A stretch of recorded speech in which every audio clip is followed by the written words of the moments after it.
Amigos da Rádio Espiritismo BH, sejam bem-vindos a mais uma edição do nosso programa Estudando o Evangelho segundo o Espiritismo, onde estamos trabalhando o capítulo 19, A Fé Transporta Montanhas.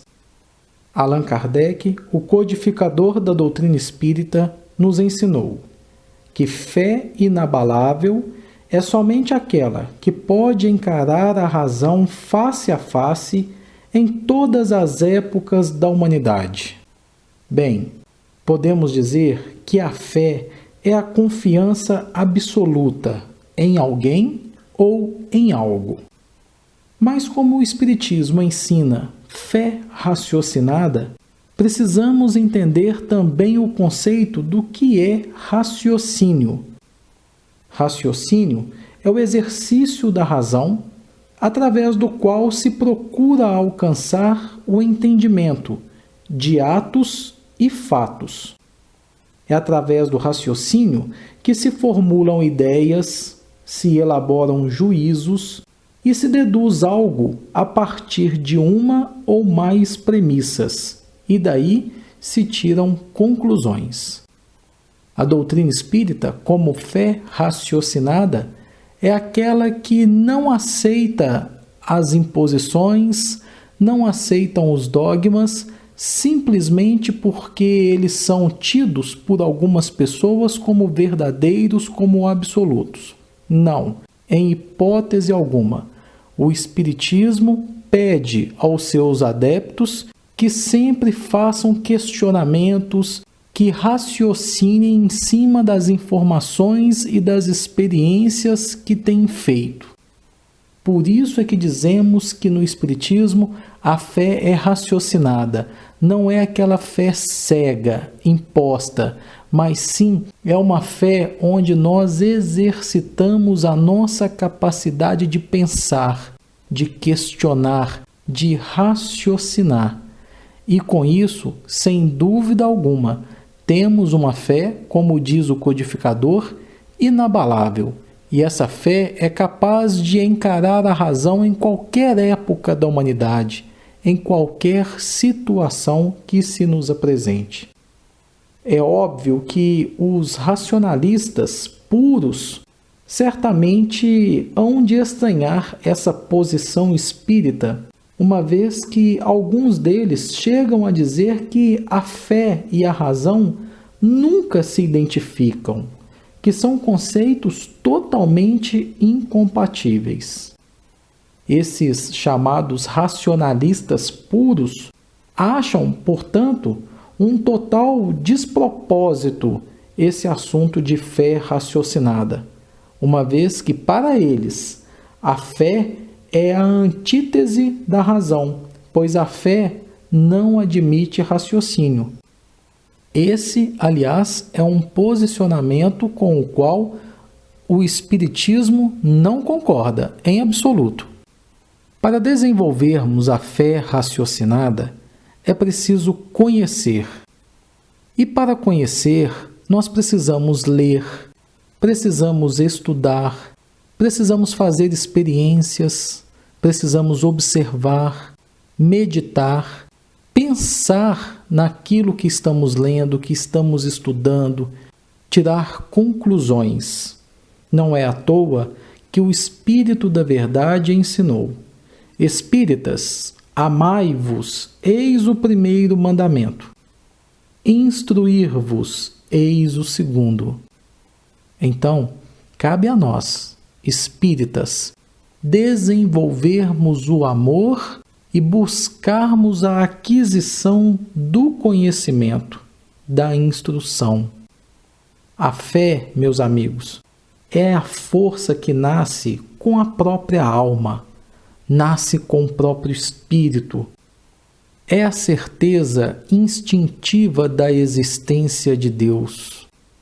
Uma vez que observamos as obras do Criador na natureza e constatamos a sua perfeição e a inteligência que rege todos esses fenômenos, demonstrando claramente que efeitos inteligentes precisam necessariamente ter uma causa inteligente. E essa causa é Deus, é o Criador.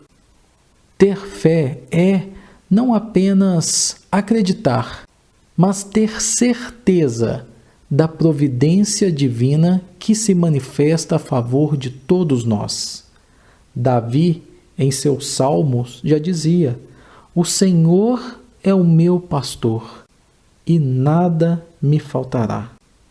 É impossível, meus irmãos, concretizarmos qualquer realização sem uma atitude positiva, de confiança, de fé. Jesus nos legou vários exemplos de atitudes embasadas na fé, na confiança. As curas do Evangelho são uma demonstração clara do poder, da confiança, da fé de Jesus. A fé do tamanho de um grão de mostarda, como diz o Mestre, capaz de transportar montanhas. Quando Jesus acalma a tempestade, quando o Mestre faz com que Pedro caminhe sobre as águas e depois o repreende em função dos ventos o terem feito temer e ter feito com que lhe faltasse a confiança. Jesus repreende Simão e diz: "Homem de pouca fé, por que duvidastes?" E em muitos casos, ao curar, Jesus ensinava: "Vá e não peques mais, para que algo pior não te aconteça. A tua fé te salvou." Olha, meus irmãos, confiando primeiramente em Deus e entregando-nos de coração, de espírito aberto ao estudo, ao trabalho e à prática do bem, não há a menor dúvida de que venceremos as próprias dificuldades e superaremos os obstáculos do caminho sem desfalecimentos. Kardec já dizia que a fé é a base da regeneração. Utilizando-nos conscientemente da fé, tornaremos possível suprimir longas curvas em nosso caminho evolutivo e nos isentarmos de inúmeros sofrimentos. Seja qual for a nossa interpretação íntima de Deus, seja qual for a religião que professemos, acentuemos em nós a confiança no bem para refletir-lhe a grandeza. A providência divina paira soberana sobre todas as pessoas. Compete-nos, no entanto, sempre que for necessário, buscá-la conscientemente para daí podermos usufruir de suas dádivas. É importante nos lembrarmos que quando Jesus nos recomendou a orar em secreto ao Pai, que está nos céus, que de antemão sabe de tudo que necessitamos, o Cristo nos alertava para o fato de que Deus sabe realmente de todas as nossas necessidades, mas que é pela fé e pela humildade que podemos aurir os recursos de que carecemos para o nosso fortalecimento. Por mais áspera que seja a crise, por maior que seja o sofrimento ou a desilusão, minha gente, não percamos o otimismo e, confiantes em Deus, caminhemos resolutos na certeza de que o Pai não irá nos desamparar. A doutrina espírita, mostrando-nos a imortalidade da alma e a fugacidade dos bens terrenos, nos esclarece que todas as circunstâncias que nos cercam, mesmo as mais ásperas, mesmo aquelas que, num primeiro momento, não compreendemos, são a vontade do Criador a nosso favor. Por isso, Jesus, ciente dos martírios próximos que lhe estavam reservados, disse para os discípulos: tende bom ânimo, porque eu venci o mundo. Paulo, em sua carta aos Romanos, asseverava: mas o justo viverá da fé. Já Tiago ensinava que, assim também a fé, se não tiver as obras, é morta em si mesmo. Por sua vez, Jesus dizia: nem todos os que dizem Senhor, Senhor, entrarão no reino dos céus.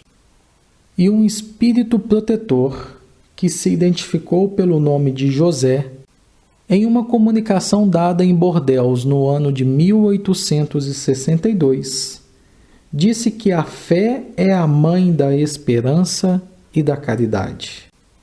Meus irmãos, como estamos vendo, a fé raciocinada não vem por meio de prescrições, nem por meio de imposições.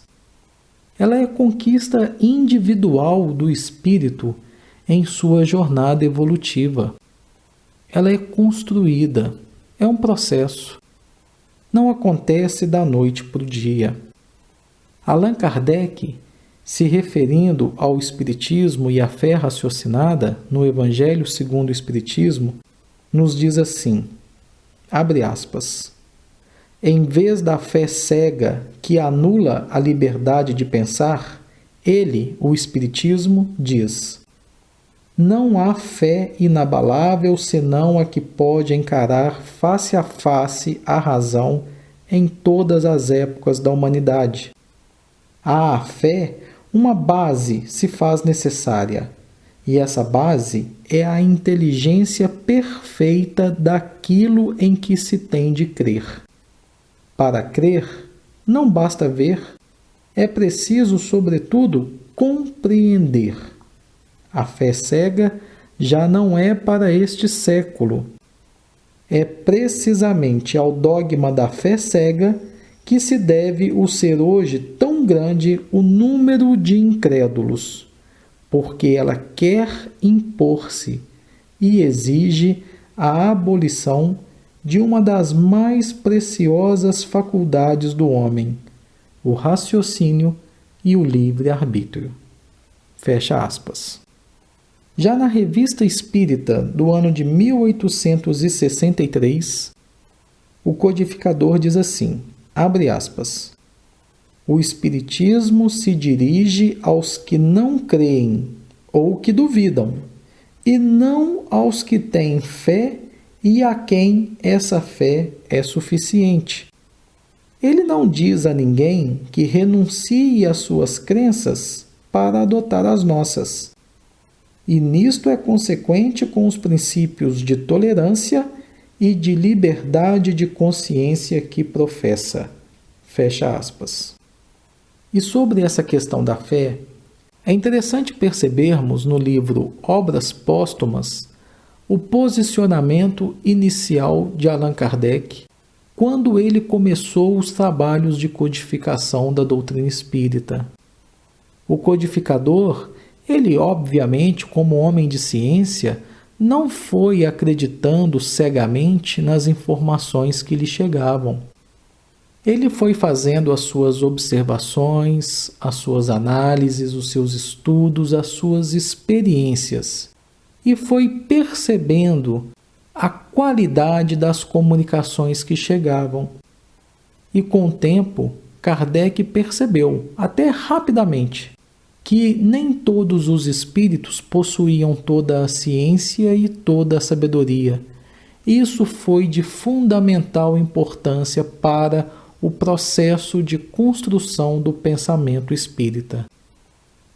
Em dezembro de 1854, em uma conversa com seu amigo Sr. Fortier, que foi lhe dizer a respeito dos impressionantes fenômenos das mesas girantes ou mesas dançantes, Kardec respondeu assim, abre aspas, eu acreditarei quando vir e quando me tiverem provado que uma mesa tem cérebro para pensar, nervos para sentir e que se pode tornar sonâmbula. Até lá, Permita-me que não veja nisso senão uma fábula para provocar o sono. Fecha aspas. Posteriormente, já enfronhado nos trabalhos com o plano espiritual, Kardec diz assim, abre aspas, um dos primeiros resultados das minhas observações foi que os espíritos, não sendo senão as almas dos homens, não tinham nem a soberana sabedoria, nem a soberana ciência, que o seu saber era limitado ao grau do seu adiantamento, e que a sua opinião não tinha senão o valor de uma opinião pessoal. Esta verdade, reconhecida desde o começo, evitou-me o grave escolho de crer na sua infalibilidade e preservou-me de formular teorias prematuras sobre a opinião de um só ou de alguns. Eu, pois, agi com os espíritos como teria feito com os homens. Eles foram meios de colher informações e não reveladores predestinados. Fecha aspas. Nas obras espíritas, encontramos um acervo enorme de mensagens, de textos, falando sobre a importância da fé e até mesmo explicando o seu mecanismo, o seu processo. No livro Pensamento e Vida, ditado pelo espírito Emmanuel ao médium Francisco Cândido Xavier, nós temos o capítulo 6, intitulado Fé. E vamos trazê-lo agora, para que os nossos amigos possam penetrar no pensamento de Emmanuel, a fim de entendermos melhor o que é realmente a fé e qual a sua importância para as nossas vidas. Emmanuel diz assim, abre aspas, para encontrar o bem e assimilar-lhe a luz, não basta admitir-lhe a existência. É indispensável buscá-lo com perseverança e fervor. Ninguém pode duvidar da eletricidade, mas, para que a lâmpada nos ilumine o aposento, recorremos a fios condutores que lhe transportem a força, desde a aparelhagem da usina distante até o recesso de nossa casa. A fotografia é hoje fenômeno corriqueiro. Contudo, para que a imagem se fixe na execução do retrato, é preciso que a emulsão gelatinosa sensibilize a placa que a recebe. A voz humana, através da radiofonia, é transmitida de um continente a outro com absoluta fidelidade. Todavia, não prescinde do remoinho eletrônico que, devidamente disciplinado, lhe transporta as ondulações. Não podemos, desse modo, plasmar realização alguma sem atitude positiva de confiança. Entretanto, como exprimir a fé? Indaga-se muitas vezes. A fé não encontra definição no vocabulário vulgar. É força que nasce com a própria alma, certeza instintiva na sabedoria de Deus, que é a sabedoria da própria vida. Palpita em todos os seres, vibra em todas as coisas. Mostra-se no cristal fraturado que se recompõe humilde e revela-se na árvore decepada que se refaz gradativamente, entregando-se às leis de renovação que abarcam a natureza.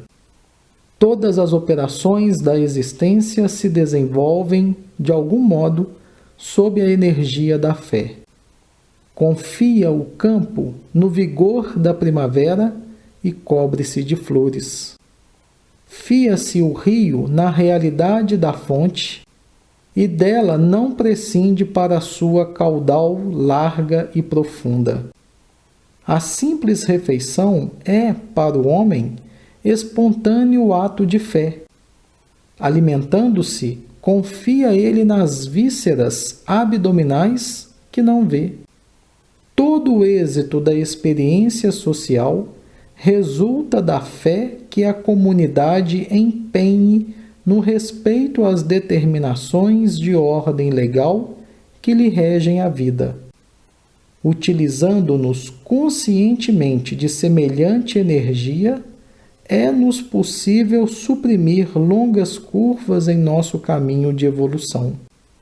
Para isso, seja qual for a nossa interpretação religiosa da ideia de Deus, é imprescindível acentuar em nós a confiança no bem para refletir-lhe a grandeza. Recordemos a lente e o sol. O astro do dia distribui equitativamente os recursos de que dispõe. Convergindo-lhe, porém, os raios com a lente comum, dele auferimos poder mais amplo. O bem eterno é a mesma luz para todos, mas, concentrando-lhe a força em nós, por intermédio de positiva segurança íntima, de certo com mais eficiência lhe retrataremos a glória. Busquemo-lo, pois, infatigavelmente, sem nos determos no mal. O tronco podado oferece frutos iguais àqueles que produzia antes do golpe que o mutilou. A fonte alcança o rio, desfazendo no próprio seio a lama que lhe atiram. Sustentemos o coração nas águas vivas do bem inexaurível. Procuremos a boa parte das criaturas, das coisas e dos sucessos que nos cruzem a lide cotidiana. Teremos, assim, o espelho de nossa mente voltado para o bem, incorporando-lhe os tesouros eternos e a felicidade que nasce da fé, generosa e operante. Libertar-nos-á dos grilhões de todo mal, de vez que o bem, constante e puro, terá encontrado em nós seguro refletor. Fecha aspas.